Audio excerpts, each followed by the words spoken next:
Buenas noches. Universidad Humanitas les da la más cordial bienvenida. Es para nosotros un honor recibir a la maestra Jiménez Pérez Montero, para quien pido un fuerte aplauso.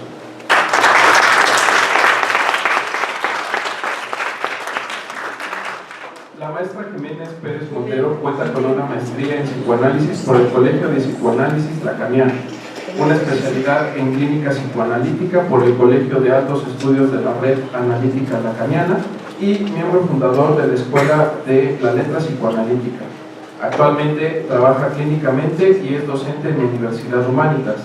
Esta noche la maestra Pérez Montero nos acompaña con la conferencia La ética del psicoanalista, para quien pido nuevamente un fuerte aplauso.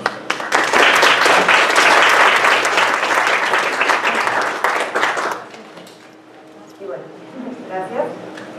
Para mí siempre es algo muy agradable y también implica mucha responsabilidad. No se oye. ¿No se oye bien? ¿Ahora no oyen? ¿No?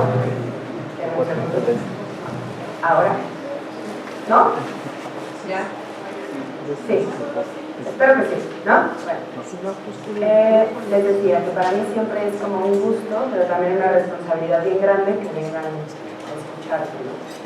Entonces, yo creo que ¿se oye así? ¿Mejor? ¿En la mano? Okay. ¿Cómo? Ya. Sí, yo creo que mejor. Ya está. Ya está. ¿Ya está? Sí. O sea, ya me oyen. Si me lo pongo ahí, ¿me oyen? Ok, bueno. Entonces, nuevamente, ¿no? Para mí es no solamente un gusto, sino mucha responsabilidad que alguien venga a escucharme. Y por eso, cuando Marcela me invitó a dar esta conferencia, yo le había dado primeramente un tema y ocurrió una anécdota que les quiero contar que me hizo cambiar la idea, ¿no? Les quiero hablar de la ética del psicoanalista porque me parece que es fundamental para todo aquel que quiera dedicarse a la clínica.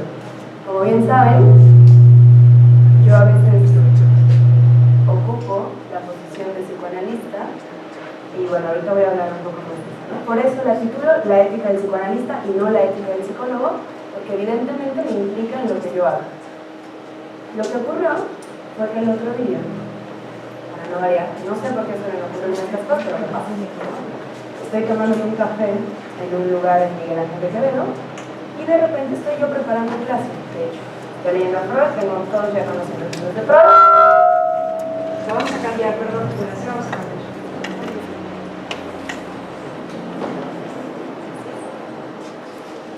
Así mejor, ¿no? Así puedo hacer algo. Les digo, todos conocen entonces los libros de Freud, estos libros verdes son amorosos. Estoy leyendo a Freud en este café y de repente en la mesa al lado hay son como 3 o 4 personas platicando. Y empiezo a escuchar que están hablando de Freud, ¿no? Y como, perdón, no puedo evitarlo, empiezo a prestar atención a lo que están diciendo. Y la verdad, entre que me indignó, me impactó, me enojó, un poco me perturbó escuchar que estaban diciendo con cuántos pacientes se habían ocupado. Entonces, uno decía, yo llevo 2, el otro decía, no, yo apenas vuelto la primera, yo llevo 3, ¿no? Y frente a eso, yo entre que me escandalicé y me angustié. De ahí, justo de esa experiencia, fue que yo intento elaborar esto para platicárselos a ustedes. Porque me parece que es una pregunta fundamental, esa de qué es la ética del psicoanalista, y qué tendría que hacer un psicoanalista, y sobre todo, qué no tendría que hacer un psicoanalista. Entonces, bueno, me parece que casi siempre se recurre a decir lo que no debe hacerse. Yo hoy voy a hacer una apuesta por intentar decirles cómo lo pienso yo. Cómo yo, después de todo un proceso de elaboración, pude hacerlo como muy didáctico y lo que a mí me parece que puede representar la ética del psicoanalista. Entonces voy a empezar, ¿no? Tengo atrás de mí una pintura que a mí me gusta mucho. Es de un tal Caspar David Friedrich, en alemán, 1818, y el título de la pintura es El caminante sobre el mar de nubes. A mí me gusta muchísimo, ahorita les voy a decir por qué. Primero me gustaría ver a ustedes qué les hace sentir esa pintura. ¿Se alcanza a ver bien? Bien, ahí.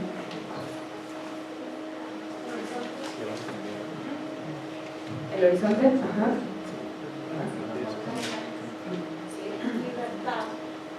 Libertad. Admiración. ¿Qué dices? Ok. Algo por conquistar. Algo por ir. Sí, algo por conquistar. A mí un poco eso me produce. Nostalgia. Nostalgia. ¿Ok? Yo escojo esta pintura porque me parece, a ver si no les parece muy extraño, en una imagen que puede dar cuenta de cómo yo pienso la función del psicoanalista. Me parece que en ocasiones estar colocado ahí como psicoanalista es justo eso. Es estar frente a un terreno nebuloso donde uno no muy bien entiende, donde uno está en un lugar escarpado y uno únicamente se tiene a sí mismo como posibilidad para descifrar eso que probablemente está ahí. Pero como ven, no se nota nada, no está claro nada y tampoco hay un solo señalamiento de por dónde ir. Esa es la cuestión con la clínica. Lo único que se tiene, desde mi perspectiva, es la transferencia para poder intervenir clínicamente. No hay otra. En clase he dicho a veces, que lo pienso como un murciélago, o sea, el analista como un murciélago, que únicamente tiene sus oídos para poder intentar ubicarse en un espacio donde uno no ve nada, ¿no? Completamente ciego. Sin los oídos nosotros no podemos hacerlo. Entonces, a veces la posición del analista es una posición muy solitaria, porque uno está ahí nada más en consultorio, sin nadie a quien recurrir, ¿no? Está el analizante, su palabra y uno mismo. Cuando les digo entonces esta plática del Starbucks, no era el Starbucks, era un lugar, era otro lugar, donde es terrible, les digo que me quedo pensando, ¿cómo hacer un posicionamiento frente a eso? Que yo sentí que era una responsabilidad incluso, ¿no? Para mí, el tema de la ética del psicoanalista es algo que está constantemente rondando en mi cabeza. Ya tengo tiempo en esto y me he encontrado con experiencias muy desagradables, ¿no? Entonces, bueno, empecemos por hacer la diferenciación entre psicólogo y psicoanalista. El psicólogo, desde mi perspectiva, tiene un montón de fundamentaciones y de planteamientos mucho más claros de lo que es un psicoanalista. La apuesta de la psicología es que sea una ciencia, en algunas ocasiones, ¿no? Que sea medible, que sea observable, que sea cuantificable. En la psicología clínica, bueno, eso no está tan claro, pero en el psicoanálisis eso está completamente perdido. Pues el psicoanálisis no es una ciencia, no es medible, no es cuantificable, no es repetible, no es observable. Es una experiencia única para cada analizante y es una experiencia única para el analista en función de cada analizante.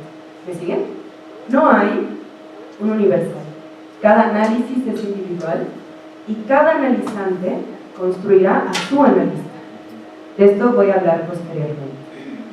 Pero entonces, como el psicoanálisis aborda los sueños, los chistes, el absurdo, los olvidos, todo eso que las otras ciencias, el psicoanálisis desde mi perspectiva no es una ciencia, pero aborda todo eso que las otras ciencias dejan por fuera, es mucho más complicado poner reglas, porque bien a bien ni siquiera se entiende qué es un psicoanalista, ¿no? Bueno, para algunos sí, pero es toda una discusión que se tiene desde que Freud estaba en Viena, intentar dar cuenta de qué es un psicoanalista, qué hace un psicoanalista y cuáles son las reglas de un psicoanalista. Hablar de regla lo vuelve tremendamente complicado porque no hay una regla universal para todos los casos, que es lo que yo intento mucho transmitirles en clase, ¿no? Que sepan que habrá que ver a esta persona en ese momento de su vida y en ese momento en singular en el consultorio, lo que le acontece. Desde ahí es donde habrá que intervenir, ¿no? Pero entonces, ¿qué? ¿Está permitido todo? ¿Cuáles son los límites? En la psicología tenemos este código ético del psicólogo. Supongo que muchos de ustedes lo conocen, ¿no? Son reglas bien establecidas, puntuales, no me acuerdo si son 140, no recuerdo cuántos, ¿no? Y ahí van por rubros y por categorías lo que debe de hacerse y lo que no debe de hacerse. El psicoanálisis no funciona así, y mucho menos, ya escucharon mi semblanza, que a mí lo que me gusta es el psicoanálisis lacaniano, y creo que ya muchos ya lo saben, ¿no? Y mucho menos en el psicoanálisis lacaniano. A mí me gusta el psicoanálisis lacaniano porque me parece que permite una mayor libertad de intervención clínica. Se pueden hacer cosas extrañas o no, pero entonces, ¿dónde está el límite para que eso sea ético? Si ven, es toda una problemática. Ahora, les decía, como no contamos con un código ético como el del psicólogo, entonces, ¿frente a qué rendimos cuentas? ¿Qué es lo que nos permite establecer un encuadre y sostenerlo? Es bien complicado. Les quisiera hablar un poco de la situación del psicoanálisis en México, que es bien llamativa, ¿no? O sea, Freud es, bueno, bien, Lacan está en Francia, tenemos a Klein, tenemos a Winnicott, autores que todos ustedes ya conocen.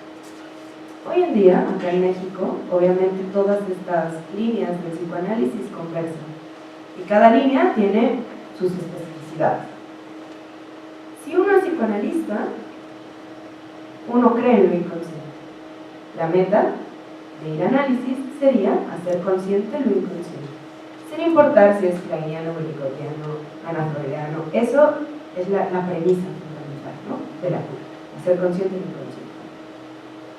Pero, al menos en el debate en el que yo estoy sumergida actualmente, no queda claro del todo cómo se forma un analista. Hoy en día, no queda claro.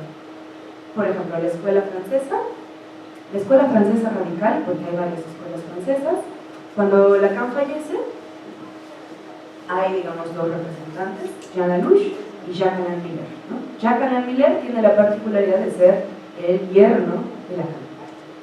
Entonces, ya saben, Lacan muere afásico, de cáncer, y hay esta anécdota que narra Elizabeth Rubinesco en la biografía que hace sobre Lacan, donde entra Jacques-Alain Miller ya con Lacan muy enfermo y sale del cuarto del hospital con un papel donde Lacan le cede todos los derechos y su obra. A la fecha no se han publicado todos los escritos de Lacan. Así como tenemos las obras de Freud, que son estos 24 tomos de Amor-Rotu, o los que tiene Ballesteros, o los del fondo, los que quieran, con Lacan no.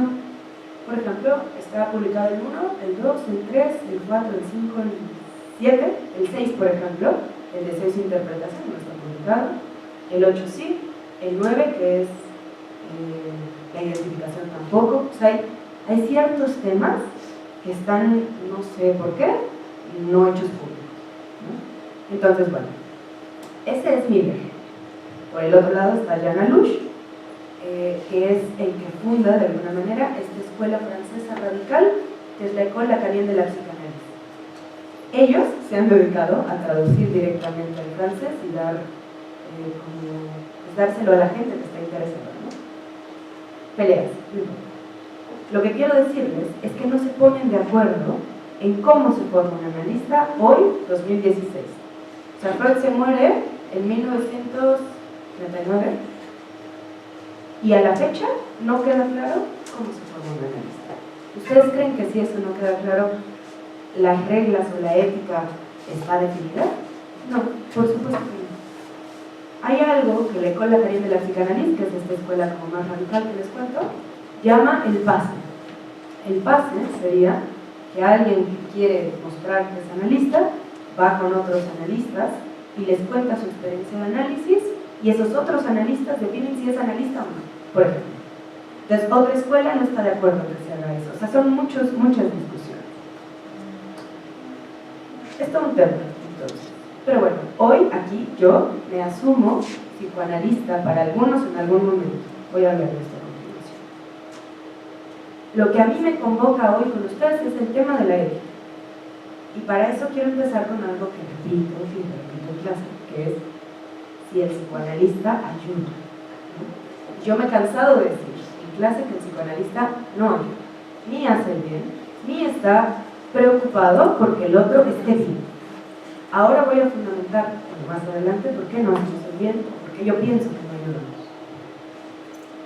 Pensar entonces que el psicoanalista no ayuda hace que la gente un poco se espante, ¿no creen?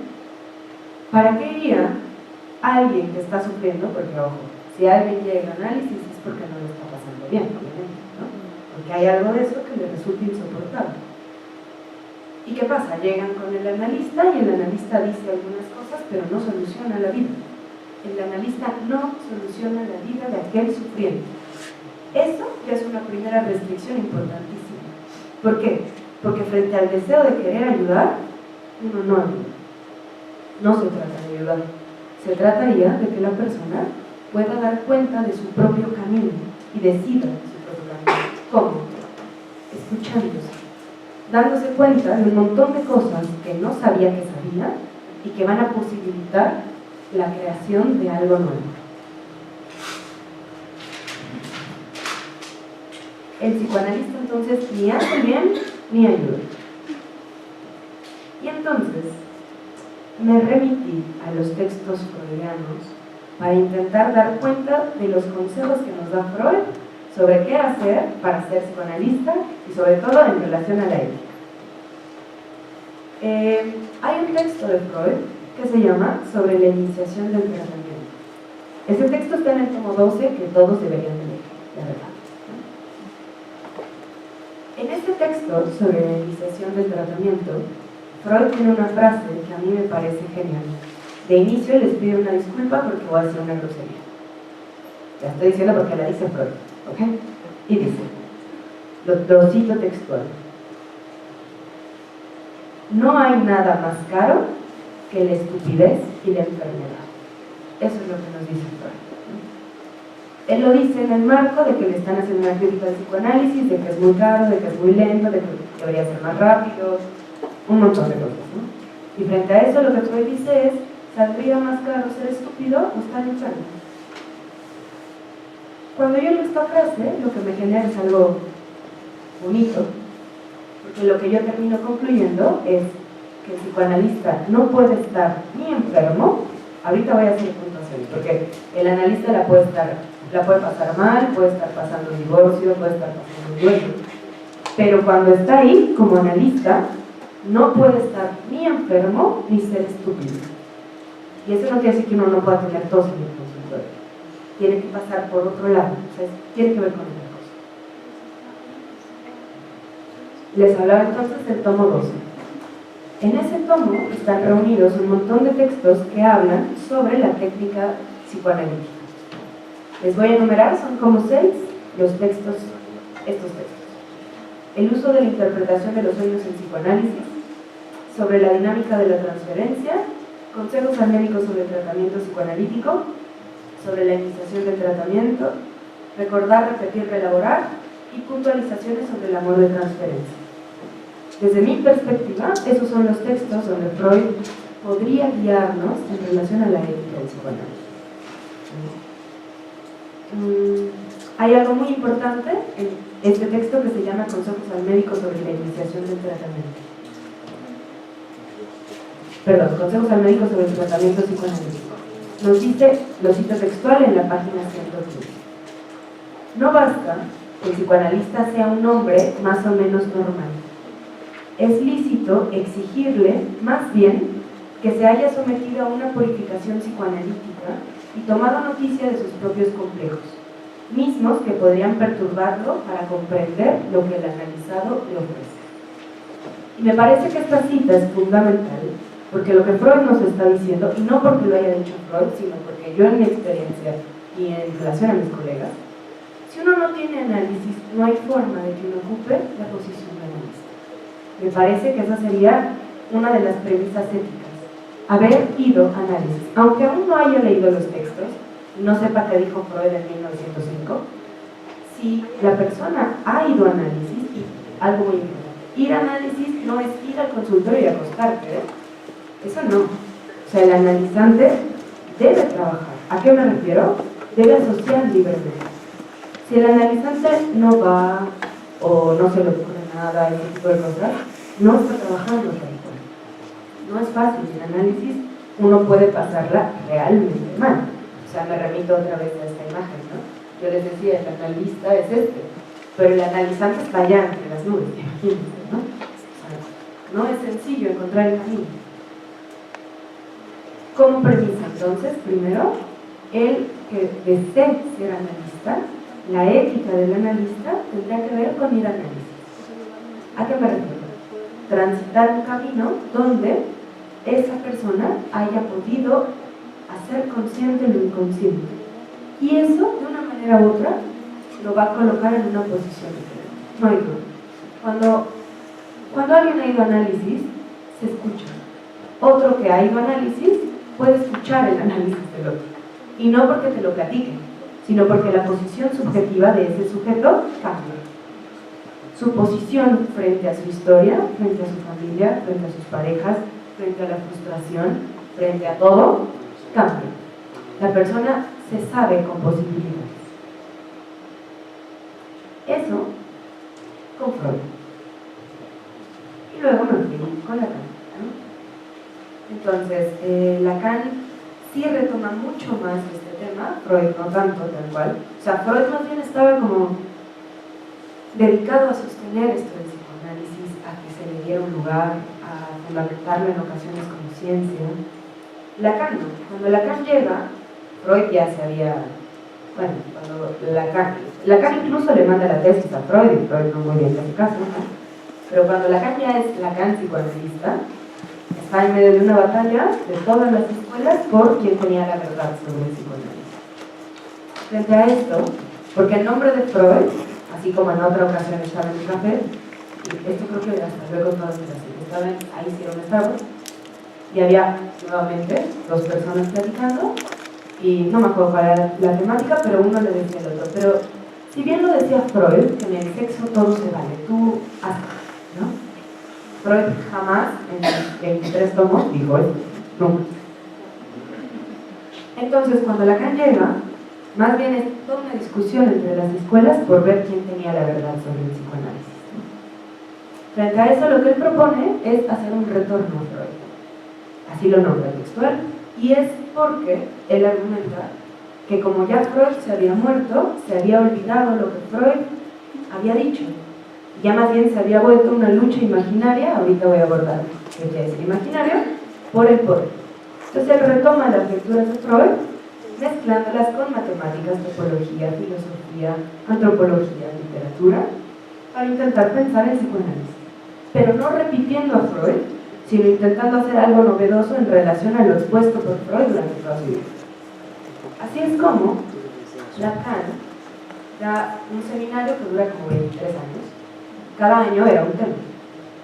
Y en el año 7, Lacan aborda el tema de la ética del psicoanálisis. Y es muy interesante lo que él hace porque retoma a Kant y a Sartre. Y creo que un poco algunos les he hablado de esto.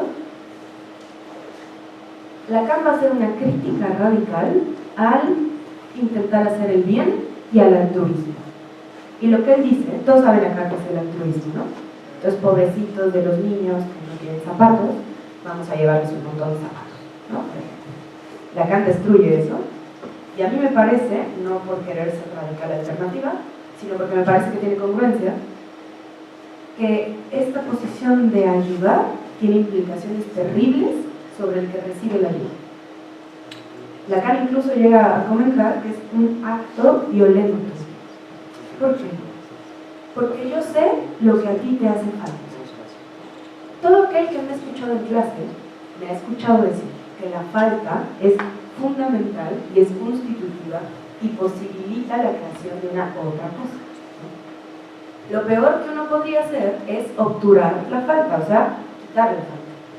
La falta debe de sostenerse para que la persona cree algo con esa falta. Tampoco se trata de que el analizante la pase mal, pero es en función de la falta que va a poder construir.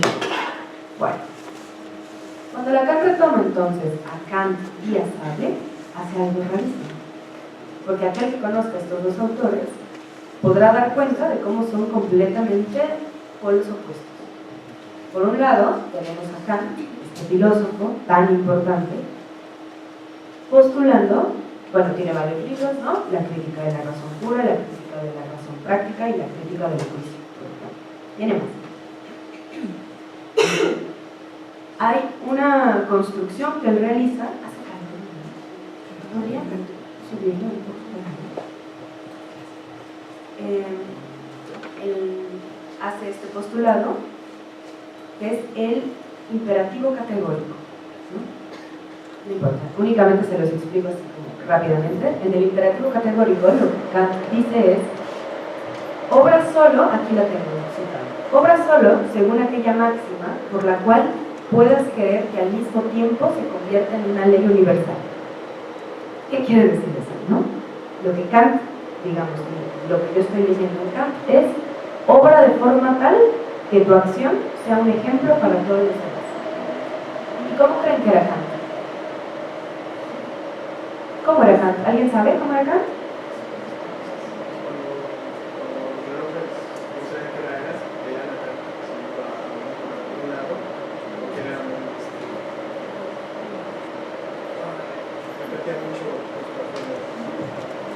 No solamente súper puntual, sino súper obsesivo, ¿no?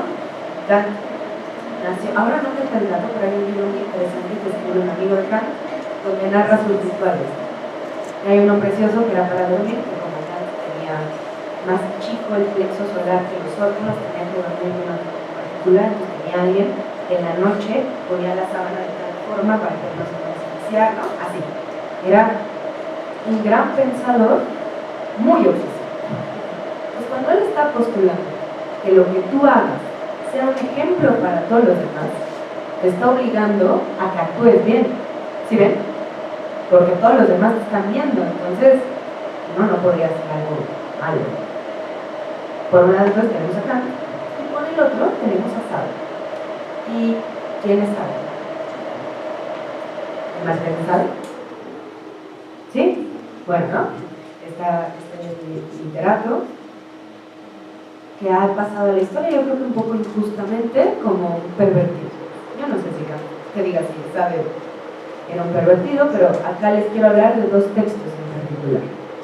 Justina, o los infortunios de la virtud, se llama un texto, y Julieta, o las prosperidades del vicio. Eran dos hermanas, una siempre estaba intentando hacer el bien y le iba fatal, y la otra era muy alocada y le va muy bien y hace una gran riqueza y es como los polos opuestos, ¿no? Cuando Lacan junta entonces a Kant con Sauer para pensar la ética del psicoanálisis, lo que nos va a postular es lo siguiente: es tan violento y tan arbitrario actuar como analista kantianamente, o sea, el analizante tiene que llegar a tiempo, irse a tiempo, pagar en tiempo, no puede decir malas palabras, ¿no? Porque se trata de que todo sea perfecto. Eso sería tan violento como orillar al analizante a que actúe mal, goce, disfrute. ¿Me siguen? Intentar orillarlo al bien o al mal, se los estoy poniendo muy didáctico, ¿no? Lacan obviamente le dedica mucho tiempo. Pero intentar orillarlo a cualquiera de los dos va a ser tremendamente violento, porque lo que voy a omitir es la posibilidad de que ese sujeto decida por sí mismo. En ese sentido, hacer el bien es lo más violento que puede ocurrir. Si yo estoy pensando en el consultorio hacerle el bien al paciente, ya estoy direccionando la cura, ya estoy decidiendo por el otro. ¿Me siguen? Eso es lo que no debe hacerse: adelantarse a pensar por el otro y pensar lo que es bueno para el otro. Eso es arbitrario. De ahí que el analista no ayude. Pero bueno, bien tiene dos posibilidades de pensar: bien como algo bueno, yo te estoy haciendo el bien, y bien como algo de lo que se disfruta. ¿Sí ven? O sea, mi iPhone es un bien, si yo me compro una casa es un bien, un coche es un bien. Lo que Lacan postula, que a mí me parece genial, es que si yo busco hacerle el bien al paciente, tarde o temprano terminaré gozando de él como mi bien. ¿Me siguen? Como algo que está ahí para ser disfrutado, aunque sea con la intención de que la pase bien. O sea, que pobrecito del paciente, porque entonces no quiere mamá, como yo le quiero hacer el bien, voy a ser su mamá. Yo le estoy buscando hacer el bien, pero de alguna manera también estoy gozando de ese bien que le estoy haciendo. Al hacerle el bien, lo pongo en lugar de objeto. ¿Me siguen lo que les estoy diciendo? De ahí la importancia de no buscar ni ayudar ni hacer el bien. Y eso nos mete en una complicación aún más grande. Porque ¿cómo va el que está sufriendo a mi consultorio y yo no le voy a hacer el bien, ni lo voy a ayudar, ni voy a direccionar lo que tiene que hacer? ¿Me siguen? Entonces, frente a esto, ¿cómo pensar la ética? Ahí es donde me quedé pensando bastante tiempo, hasta que creo que encontré una forma de lograr transmitirles lo que yo pienso por ética del psicoanálisis.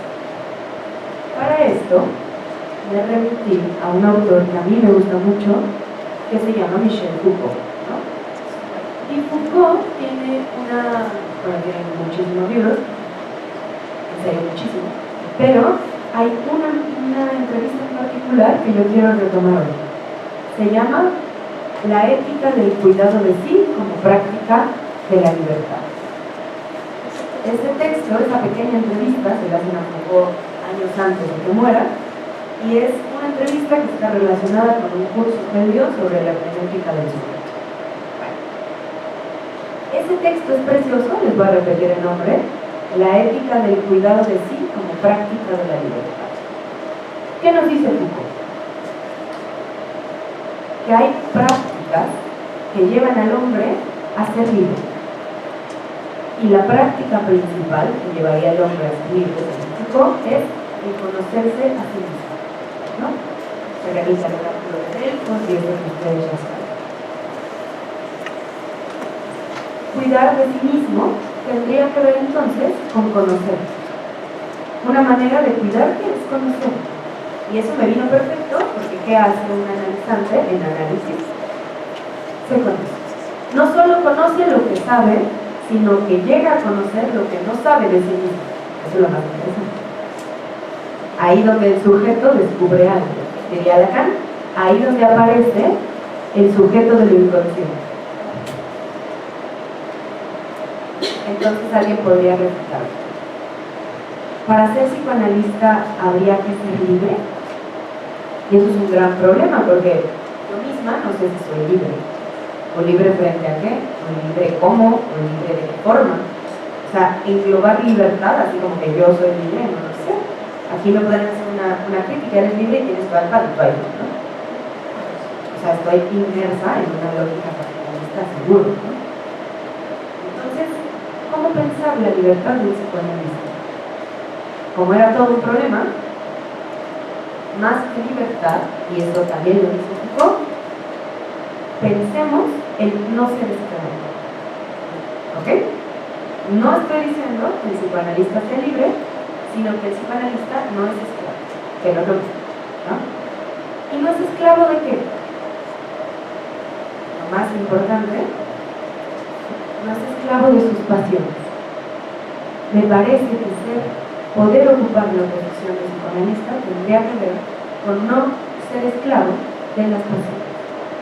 Y ojo, esto no quiere decir que no tengas pasiones en ningún momento. El psicoanalista, la persona que ocupa el lugar psicoanalista también se enamora, también se enoja, también llora, también le gusta comer, ¿no? También siente envidia.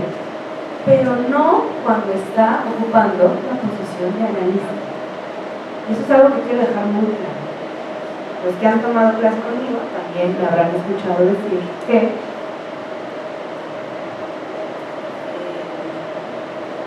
hay algo que a mí me parece muy importante, que es la cuestión del sujeto supuesto saber. Y cómo, para que una cura pueda llevarse a cabo, aquel que ocupa la posición de analista, de ahí la importancia de que vean, un psicoanalista no es psicoanalista todo el tiempo porque estudió en el colegio de no sé dónde. No, el psicoanalista es psicoanalista para ese al que le causa transferencia, únicamente para ese al que le causa transferencia. Entonces, de lo que se trataría es que ese psicoanalista, ya puesto en ese lugar, pueda desubjetivizarse, ¿me siguen? O sea, en este momento yo no soy Jimena la que les está resolviendo, es Jimena la que el analizante construye. En ese sentido, me desubjetivizo.